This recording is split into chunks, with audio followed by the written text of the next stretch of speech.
যে কেন নিজের নেত্রী না, আমরা দেখেছি যে এই আন্দোলন সংগ্রামে উনি একটা অগ্নিকন্যা রূপে আত্মপ্রকাশ করেছেন। তার ফলশ্রুতিতে ছাত্র জনতার সম্মেলনের মাধ্যমে এবং আমাদের তারেক রহমানের যে নির্দেশনা ছিল কেন্দ্রীয়ভাবে, সেই নির্দেশনাটা প্রকাশ্যে রূপ দিয়েছে 5ই আগস্ট। তার পরবর্তীতে আজকে বাংলাদেশের ফ্যাসিস্ট স্বৈরাচাররা এই দেশ থেকে পালাই গেছে। আমি দিদির কথা শুনে সাথে একটা কথা বলতে চাই, জনগণের মধ্যে যদি বিভাজন আসে সেটা আমাদের নেতাদের মাধ্যমে আসবে। স্থানীয় লোকাল আমরা নেতা আছি, আমরা যদি ঐক্যবদ্ধ থাকি, আমার বিশ্বাস এই 4 নম্বর ওয়ার্ড, এখানে আমি সবকারা বলবো না, এই 4 নম্বর ওয়ার্ডে সব সময় 85% ভোট জাতীয়তাবাদী দলের শক্তি। উত্তরবঙ্গের নেতৃবৃন্দ আছেন, তারা তাদের পূর্বে যারা নেতৃত্ব দিয়েছেন মুরব্বীরা, তারা বলতে পারবে কাজী জাহাঙ্গীর আমার সাথে রাজনীতি করছে, ফয়সাল ছাত্র রাজনীতি করছে, তারা বলতে পারবে। আমি এই জন্য আমি অনুরোধ করবো, আমার ভিতরে তো কোনো, আমার ভিতরে কারো নেতার ভিতরে যেন এই অহমিকা না থাকে, আমাদের আচরণে যেন জনসাধারণ যেন বিভক্তি হয়ে না যায়। যদি বিভক্তি হয়ে যায়, আজকের পর থেকে এই বিভক্তিটা যেন দূর হয়ে যায়। আজকে এখানে অফিস হয়েছে, এই অফিসটা ব্যক্তিগত অফিসটা, এটা জনগণের কল্যাণের জন্য অফিসটা আমরা নির্মাণ করেছি।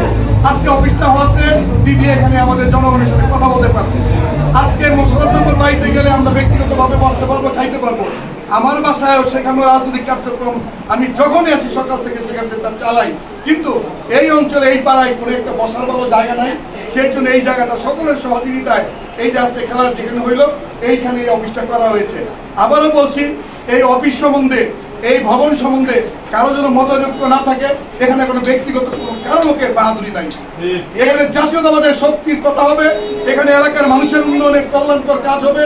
এখানে যতবার আমাদের দাদাবাবু গয়েশচন্দ্র রায়, নিপুণ রায় আসবেন, তারা এখানে বসে জনসাধারণের সাথে কথা বলবেন। ব্যক্তিগতভাবে অনেকের বাড়িতে বসতে পারেন, ওইটা হলো ব্যক্তিগত দাওয়াত মানুষের কল্যাণের জন্য। আজকে আমি একটু উপমা স্বরে বলি, আমার বাড়িতে যদি আমি দিদিকে দাওয়াত দিই, সেখানে অল্প সংখ্যক লোক খাওয়া দাওয়া করবে, কথা বলবে, কিন্তু এখানে একটা বিরাট পরিসর। এরকম ভাবে আমি আপনাদেরকে এই এলাকার যারা ময়মুরব্বী যুবক অনেকে আছেন, আজকে এই খেলার মাধ্যমে আমরা এই দক্ষিণ প্রাঞ্জলকে যেন একটা ঐক্যবদ্ধ জাতীয়তাবাদের শক্তিরূপে প্রকাশ করতে পারি। যারা যাদের ভিতরে দ্বিধাদ্বন্দ্ব আছে, আজ থেকে এই দিদির কথার পর থেকে এই দ্বিধাদ্বন্দ্ব, ব্যক্তিগত একটা যে হ্যাকমতি, এটা দূর করে ফেলেন। কারণ ব্যক্তিগত হ্যাকমতি খাটাতে গেলে নির্বাচনে ভোটের রাজনীতিতে আমরা কিন্তু অতএব এখানে কোনো ব্যক্তিগত আমার বা মুসলমান মেম্বরের বা আরো কারো ব্যক্তিগত বাহাদুরি কোনো কিছু নাই। এখানে দাদাবাবু গয়েশচন্দ্র রায়, জাতীয়তাবাদের দলের শক্তি, খালেদা জিয়ার শক্তি, সর্বোপরি তারেক রহমানের আগামী প্রজন্মের যিনি শক্তি, এই শক্তি যাতে আমরা বিকশিত করতে পারি ভোটের মাধ্যমে, এখন থেকে সেই কাজ করতে হবে। আর আমাদের মধ্যে যদি কোনো বিভাজন থাকে, আমাদের মধ্যে যদি ভুল বোঝাবুঝি থাকে, তাহলে অপশক্তি, তারা কিন্তু অপশক্তি কিন্তু মাথা চারা দিবে। আমরা শুধু একটা কথা আবারও বলতে চাই, ফ্যাসিস্ট সরকারের খারাপ লোক তারা এই দেশ থেকে পালিয়ে গেছে। সাধারণ লোক বিগত দিনে এক সময় 90 দশকে, এক সময় মুরব্বী গাছত, এক সময় আমাদের এই সাধারণ জনসাধারণ তারা বিকশিত হয়। তারা যুগে যুগে কালে কালে তারা কেউ সক্রিয় রাজনীতি করে না। সক্রিয় রাজনীতি আমরা কতিপয় লোকই করি। আমাদের আচরণের কারণে এই জনসাধারণ যদি বিভক্তি হয়ে যায়, সম্পূর্ণ দায়িত্ব আমাদের বহন করতে হবে সেন্টার ওয়াইজ। আমি আবারও অনুরোধ করি, এই মুহূর্ত থেকে জনসাধারণ যেন এটা না হয় যে আমি অমুক নেতার লোক, আমি তমুক নেতার লোক। আমরা সবাই জাতীয়তাবাদের লোক। যখন খুশি আমাকে যেই নেতা যেই বাড়িতে ডাকবে আমি কিন্তু যাই, কিন্তু একটা জিনিস পরিলক্ষিত হয়, আজকের পরে যেন এটা পরিলক্ষিত না হয়। এটা দিদির নির্দেশক্রমে আমি আবারও পুনরায় ব্যক্ত করলাম। যেখানে জাতীয়তাবাদের শক্তির মিটিং হবে, যেখানে জাতীয়তাবাদী দলের কাজের কথা হবে, সেখানেই যেন আমরা ঐক্যবদ্ধ থাকি। অমুকের লোক তমুকের লোক, এই লোকটা যেন আর এই প্রাণগায় বিকশিত না হয়। এটা হইলে আমি আবারও দিদিকে সাক্ষী রেখে বলছি, ভোটের ময়দানে কিন্তু করতে হবে। ওই অপশক্তিগুলি আমাদের মধ্যে ঢুকায় আমাদের বিভেদ সৃষ্টি করবে এবং তাদের সেই ভোটগুলি অন্যত্র দিয়ে দিবে তারা।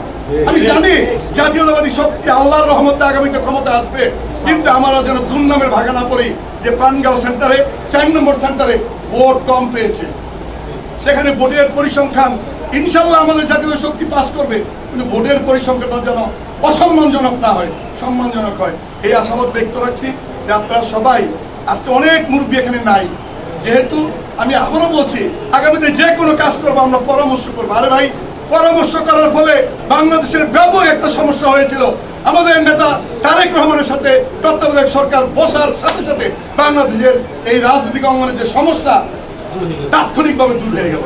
সেরকম ভাবে আমাদের এখানে সমস্যা থাকবে, আমাদের এখানে মতানৈক্য থাকবে, আমরা বসবো, বসলে পরে এটা সব সমাধান হয়ে যাবে। সবাইকে ধন্যবাদ।